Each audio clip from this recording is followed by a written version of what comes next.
नमस्कार। मैं निहाल जायसवाल स्वागत करता हूं आप सभी का ज्ञानपीडिया के इस यूट्यूब चैनल पर। आज के इस वीडियो लेक्चर के अंतर्गत हम छत्तीसगढ़ के करंट अफेयर पर चर्चा करेंगे। तो चलिए शुरू करते हैं।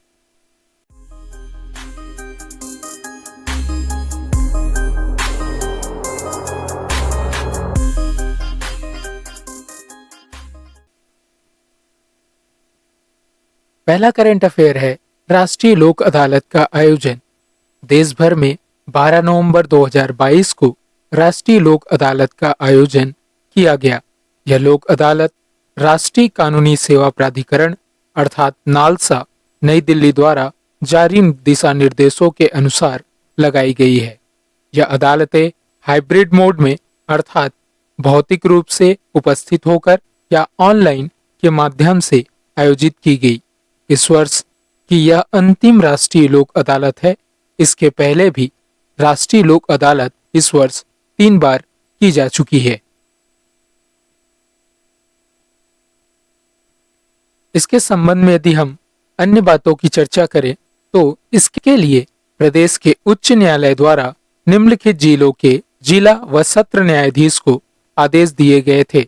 इन जिलों में सम्मिलित है बालोद, बलौदाबाजार, बलरामपुर, बस्तर, जगदलपुर, बेमेतरा, दक्षिण बस्तर दंतेवाड़ा, धमतरी, दुर्ग, जांजगीर चांपा, जसपुर, राजनांदगांव, सूरजपुर, सरगुजा, अंबिकापुर, उत्तर बस्तर कांकेर, कबीरधाम, कोंडागांव, कोरबा, कोरिया, महासमुंद, मुंगेली, रायगढ़ और रायपुर।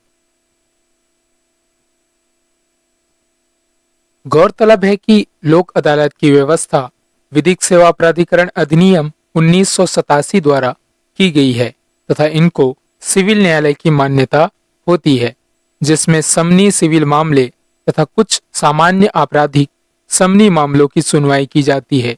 समनी सिविल मामलों से आशय ऐसे मामलों से है जिनमें दोनों पक्षों के मध्य आपसी समझौता कराया जा सकता है, तो ऐसे मामलों को समनी मामले कहे जाते हैं।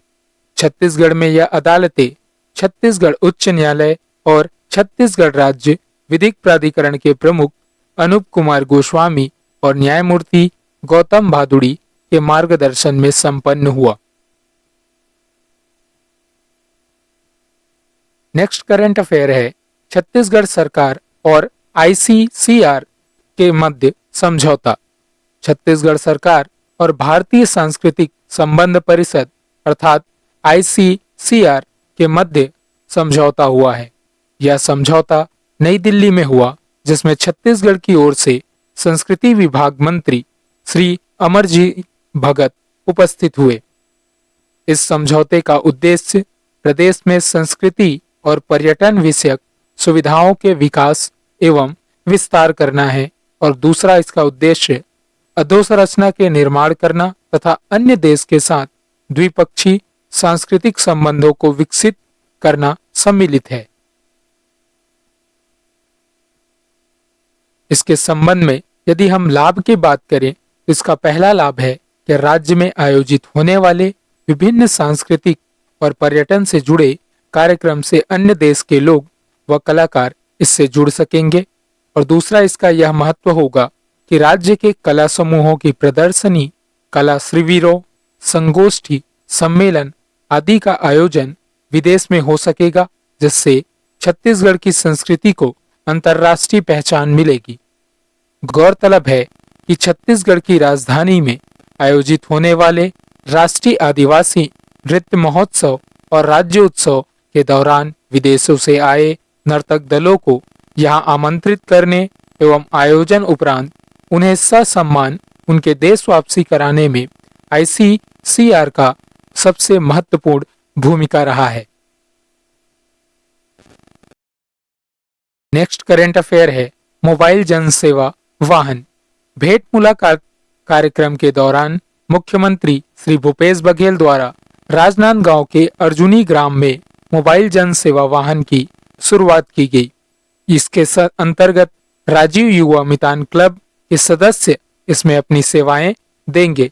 इसका उद्देश्य ग्रामीण जनों और आम नागरिकों को स्वास्थ्य सेवा मुहैया कराना है।